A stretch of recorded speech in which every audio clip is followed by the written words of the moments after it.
you will be reading a passage called Was It a Dream? Remember, after you read the passage by yourself, you will come back to this video and push play and pause as often as you need to answer each question. Remember, if I'm reading too quickly, you would simply pause to go back to the text, which is what all readers should do to answer the questions correctly. Number 1. Which choice provides a summary of the passage? A. While Rita's brother was fishing, Rita wrote a story about a dream she had recently had. She dreamed that a fish got away from the fisherman by getting other fish to help it swim away. Rita read her brother a story, but he laughed and said the events could never happen. Rita was upset by her brother's words.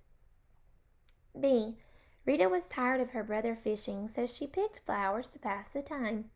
After she was finished, she sat down on the bank to watch the fish swimming in the water. Rita saw her brother catch a fish and struggled to reel it into shore.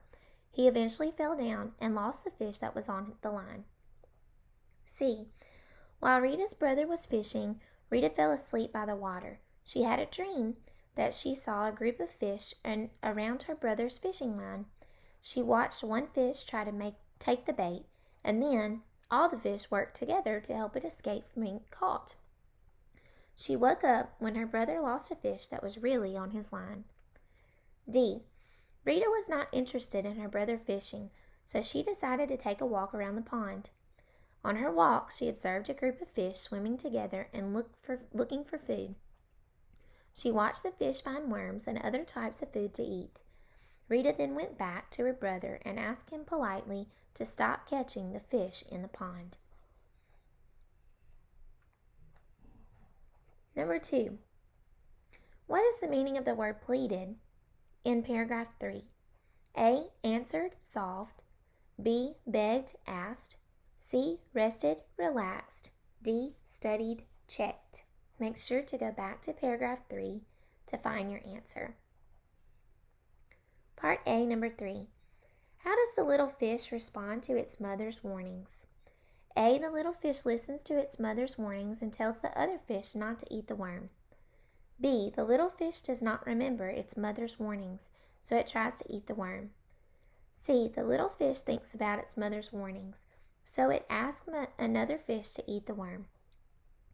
D. The little fish does not believe its mother's warnings and tries to eat the worm. Part B. Number 4. Which 2 quotations from the passage best support the answer in Part A? A.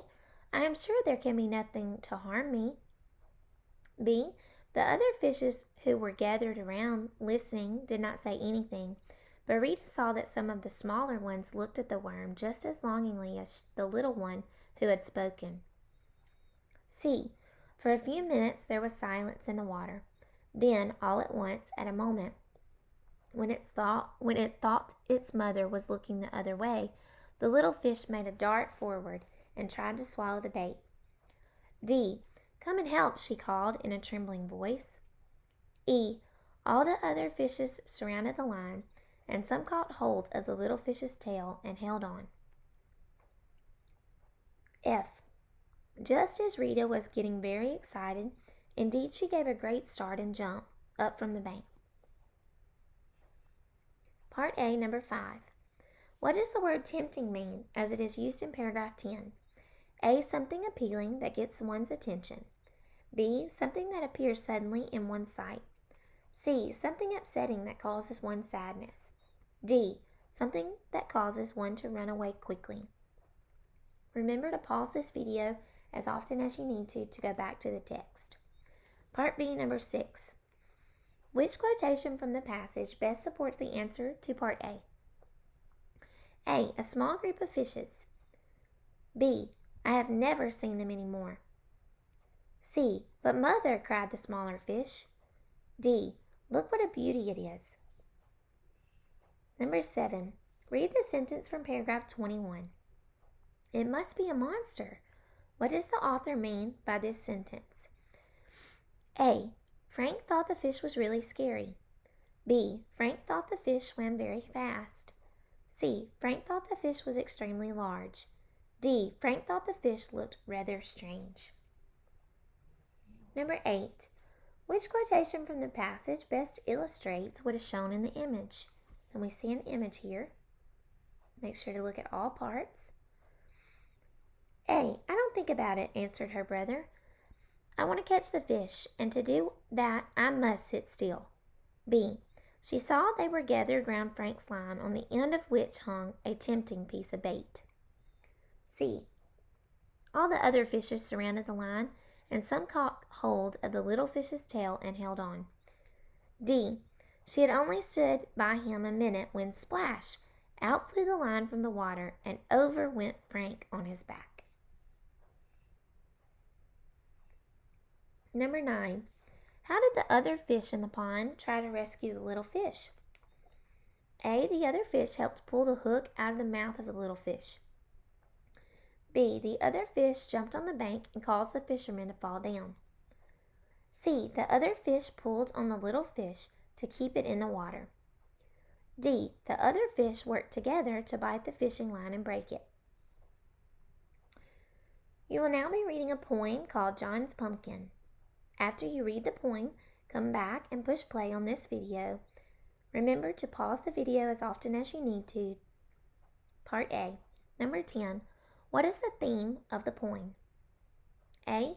One should be respected by returning a found item to the person who lost it. B. One can become sad when a situation does not end up as expected. C. One will bring another joy by surprising him or her with an unexpected gift. D. One may not reach a goal when a task is completed too slowly. Part B. Which set of lines from the poem best supports the answer to Part A? A. Till by and by there came a flower, the color of the sun, which withered up, and then I saw the pumpkin was begun. B. But oh, I knew I'd have to wait so long to have my fun before that small green ball could be a great big yellow one. C. Said Aunt Matilda, John, I found a pumpkin high and dry until a pile of rubbish down behind the worn-out sty. D. Oh dear, I didn't cry because I'm quite too big to cry, but honestly I couldn't eat a mouthful of the pie. Number 12. Based on the poem, which choice describes Aunt Matilda? A. Aunt Matilda was unaware that John had grown the pumpkin. B. Aunt Matilda was a talented baker of pumpkin pies. C. Aunt Matilda wondered why John had hidden the pumpkin. D. Aunt Matilda preferred not to eat her own pumpkin pies. Number 13. What is the meaning of the word proper as it is used in line 26? A. Delicious, tasty. B. Happy, delighted. C. Popular, favorite. D. Right, correct. Make sure to go back to line 26 to choose your answer. Number 14. What is the meaning of the phrase high and dry as it is used in line 34? A. Fully protected from the weather. B. All alone and out of place. C. At a height that cannot be reached. D. Worn out and unwanted. Number 15. Which choice describes John at the end of the poem? A. John was mad with himself for not hiding his pumpkin in a more secretive spot. B. John was confused and troubled by the fact that his pumpkin had grown to such a large size. C. John was shocked and disappointed that his aunt had turned his pumpkin into pies. D. John was angry with his aunt for using his pumpkin to make pies instead of a jack-o'-lantern. On question 16, you will use both the passage, Was It a Dream, and the poem, John's Pumpkin. Number 16. What do the structural elements used in both the passage and the poem compare? A. Both the passage and the poem use characters and dialogue. B. Both the passage and the poem use words to imitate sounds. C. Both the passage and the poem use casts and stage directions. D. Both the passage and the poem use stanzas to group similar ideas. You will now read a text called Adapted from Alaskan Animal Adaptations. After you read this text, you will push play on the video to hear the questions read aloud. Remember to push pause as often as you need to go back to the text. Number 17. What is the main idea of the grizzly bear section?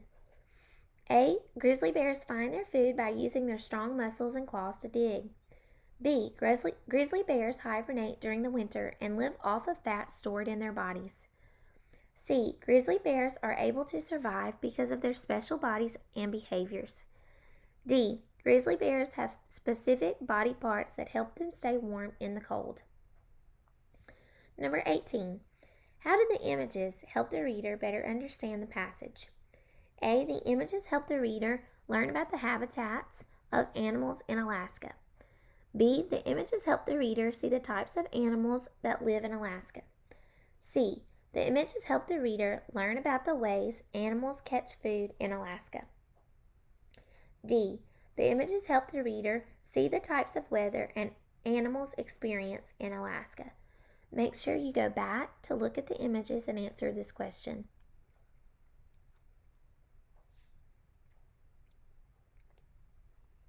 Number 19.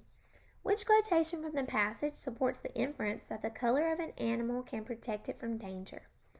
A. Caribou have adaptations to keep warm, such as their fur. They also have adaptations to fight off predators, such as their antlers. B. Before they shed their skin is yellow and scarred. After they shed their skin is shiny and white. C. So as the polar bears give off heat from their bodies, the white fur reflects the heat back at the skin. D. Their fur becoming white is an adaptation. It makes it easier for the hairs to hide from predators. Part A, number 20. How are the caribou and snowshoe hare similar? A. They both have white fur to hide from predators. B. They both have feet that help them swim more easily. C. They both have large antlers to help them fight off predators. D. They both have feet that keep them from sinking into the snow. Part B, number 21. Which two quotations from the passage best support the answer to Part A? A. They also have adaptations to fight off predators, such as their antlers. B. Caribou have large, almost suction cup-like hooves that spread widely to support them in snow and soft tundra, kind of like snowshoes. C. The feet also function as paddles when caribou swim. D. During the summer, their fur is brown, but for winter, it becomes white. E. Their big feet help them get around in the deep snow like a pair of snowshoes. F. Their fur becoming white is an adaptation. It makes it easier for the hairs to hide from predators. Number 22. What text structure is used in paragraph 7? A. The author uses cause and effect to show that hibernating helps grizzly bears survive through the winter. B. The author uses chronological order to show how grizzly bears are able to survive during every season of the summer. C. The author uses compare and contrast to show the differences between how grizzly bears and other animals find food in the winter. D. The author uses problem and solution to show that grizzly bears struggle to find water through many seasons of the year. Number 23. How does the author support the point that polar bears are made to live in only one type of habitat? A. The author explains that polar bears have special types of fur that help keep them warm in cold weather. B. The author explains that the large sizes of polar bears help them stay warm in cold weather. C. The author explains that polar bears have to use the body heat of other animals to stay warm in cold weather. D. The author explains that the thick skin of polar bears keeps them safe in very cold weather. Number 24. What does the word absorbs mean as it is used in paragraph 9? A. Soaks up. B. Runs out. C. Dries up. D. Cuts down. Remember to go back to the text and make sure to check every answer that you've answered for answers in the text.